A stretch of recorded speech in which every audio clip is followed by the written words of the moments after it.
जय हिंद। ना संघर्ष ना तकलीफ तो क्या खाक मजा है जीने में। बड़े बड़े तूफान थम जाते हैं जब आग लगी हो सीने में। आज हम बात करने जा रहे हैं एक महान व्यक्तित्व, एक महान क्रांतिकारी और एक ऐसा व्यक्ति जो अपनी सारी लिमिटेशन को तोड़कर, अपने सारी भावनाओं के बंधन को तोड़कर एक उस लेवल पे पहुंच गया जहां पे उसे मंदिर से निकाल दिया जाता था और वो उस स्तर पे पहुंच गया जहां पे उसे खुद मंदिर पे बिठाया जाने लगा, खुद देवता बना दिया गया। तो कौन था वो व्यक्ति? तो वो व्यक्ति थे भीमराव अंबेडकर। इनका पूरा नाम था भीमराव रामजी अंबेडकर। तो आज उनका जन्म दिवस है, तो सबसे पहले उनके जन्म दिवस पे सभी लोगों को हार्दिक बधाई।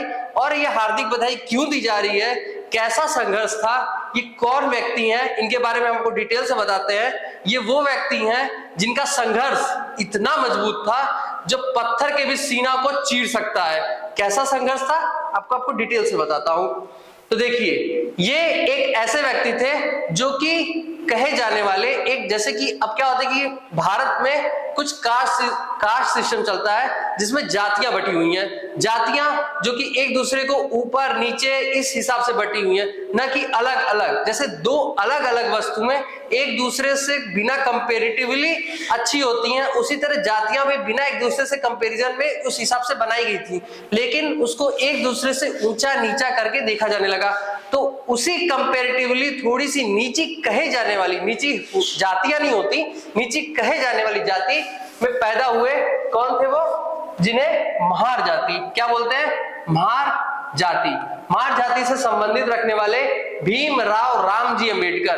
भीमराव रामजी अंबेडकर, जो इनका पूरा नाम था भीमराव रामजी अंबेडकर, उसमें भीमराव जो कि भीमा इनकी मां का नाम था। तो इनके नाम का जो पहला अक्षर है वो उनकी मां का है। उसके बाद रामजी, जो कि रामजी इनके पिता का नाम था। उसके बाद इनका सरनेम जो था वो कुछ थोड़ा सा ऐसा था जिसकी वजह से, अब देखिए उसकी वजह से तो नहीं, लोगों की ऐसी मेंटेलिटी बनी हुई थी कि उस नाम की वजह से लोग उन्हें थोड़ा सा कम समझते थे, थोड़ा सा क्या बहुत बुरी तरीके से कम समझते थे, और उनको समाज में अच्छा उपयुक्त स्थान नहीं मिलता था उनके कौशल के हिसाब से।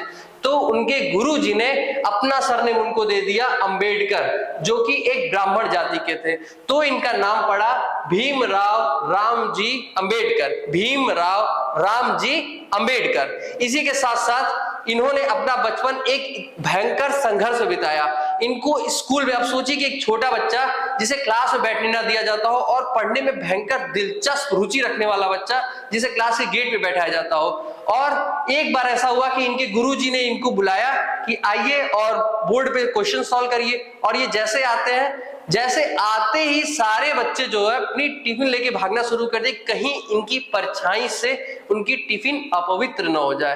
तो ऐसी सिचुएशन थी पहले। छोटी मतलब जो पहले क्या था कि कुछ विशेष जातियों के साथ कुछ ऐसा दुर्व्यवहार किया जाता था कि उनके पीछे कपड़े बांध दिए जाते थे कि वो चलते थे तो उनकी जमीन पे जो परछाई होती थी, जो पैर के निशान होते थे, वो मिट जाते थे।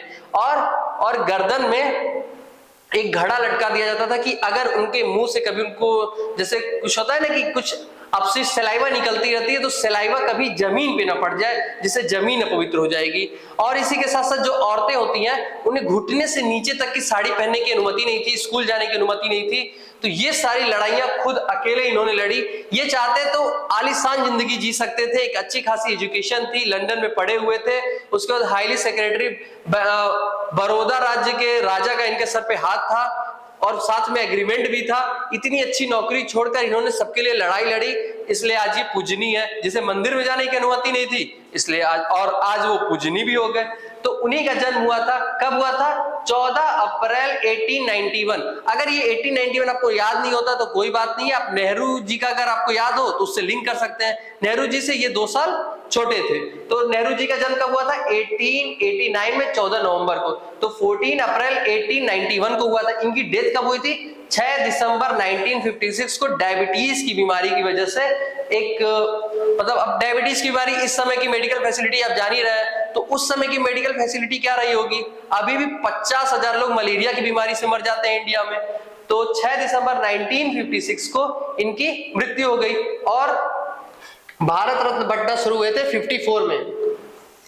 1954 में। इनके लिए एक कहने का एक सेंटेंस है, मतलब इनके लिए कुछ कहना चाहते हैं कि अगर हम जिस दौर से गुजरे हैं, अगर तुम गुजरते तो गुजर गए होते, तो ऐसी कंडीशन थी।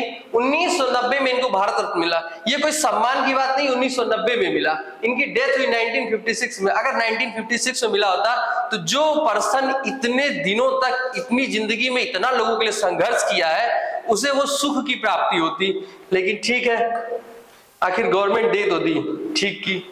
इसके बाद इनकी एजुकेशन कोई मामूली नहीं थी। मामूली इसलिए नहीं थी कि बीए, एमए, एलएलबी तो आज भी के दौर में लोग कर ही रहे हैं, लेकिन जिन्हें क्लास में घुसने की परमिशन न हो, ये और इनके भाई स्कूल में पढ़ने वाले एकमात्र दलित छात्र थे। तो जिनको स्कूल में पढ़ने की, स्कूल में एंट्री करने की, स्कूल में पानी पीने की अनुमति न थी, वो सबके नल पे पानी नहीं पी सकते थे, परिचारक आके पानी पिलाता था। तो ऐसी कंडीशन से लड़ते हुए इन्होंने आगे की पढ़ाई की, इसलिए ये बहुत महत्वपूर्ण रखते हैं। इन्होंने एक बीए की डिग्री ली, फिर किससे, यूनिवर्सिटी ऑफ बॉम्बे से, फिर एमए इकोनॉमिक्स लिया, फिर इसके बाद लॉ की डिग्री एलएलबी ली, फिर doctorate in economics and university of London से, कहां से, यूनिवर्सिटी ऑफ लंदन से डॉक्टरेट इन इकोनॉमिक्स लिया। अब इनके पढ़ाई का लेवल सोचिए, इन्होंने एमएससी किया, डीएससी किया, डीएससी क्या होता है, डॉक्टर ऑफ साइंस,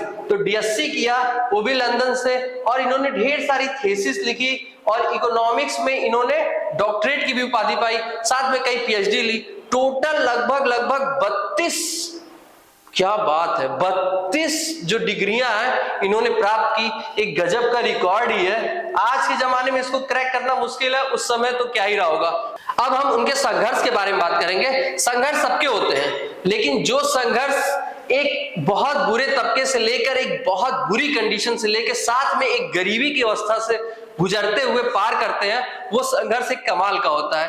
तो एक सेंटेंस है कि वो राम की खिचड़ी भी खाता था, वो रहीम की खीर भी खाता था। वो राम की खिचड़ी भी खाता था, वो रहीम की खीर भी खाता था। वो गरीब था जनाब, वो गरीब था जनाब, उसे मजहब कहां समझ आता था। तो मजहब कहां समझ में आएगा? अगर आपको भूख लगी हो तो क्या ही मजहब समझ में आएगा। लेकिन आज भी जब राष्ट्रपति किसी मंदिर में जाए, उस मंदिर को उनके जाने के बाद धो दिया जाए, तो बस यही समझ में आता है कि कुछ परिवर्तन आया भी है कि नहीं। बट परिवर्तन, अगर आप समाज बदलने निकले तो आप कुछ नहीं कर पाएंगे। तो अगर आपको बदलना ही है तो आप एक बार खुद को बदलने की कोशिश करिए, आप सब कुछ बदल ले जाएंगे। तो अभी हैदराबाद में, कहां पे, हैदराबाद में स्टैचू ऑफ इक्वालिटी, क्या स्टैचू ऑफ इक्वालिटी बनाई जा रही है, जो कि 137 मीटर की हाइट है, जो कि लगभग 750 करोड़ की धनराशि से बनाई जा रही है। और साथ में इसका बेस जो है ये लगभग 100 फीट, लगभग 30.5 मीटर की हाइट पर बनाया जा रहा है, जो कि एक तरह से उनकी आइडियोलॉजी को और उनके कठिन संघर्ष को दिखाएगा। तो इसी तरह इनके संघर्ष से अगर आपने कुछ नहीं सीखा तो फिर क्या ही कहा जाए।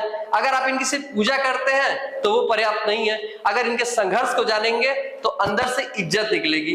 तो keep study, keep motivating and keep healthy. और उनको फिर से उनके जन्मदिन की फिर से बधाई हो, और थैंक यू।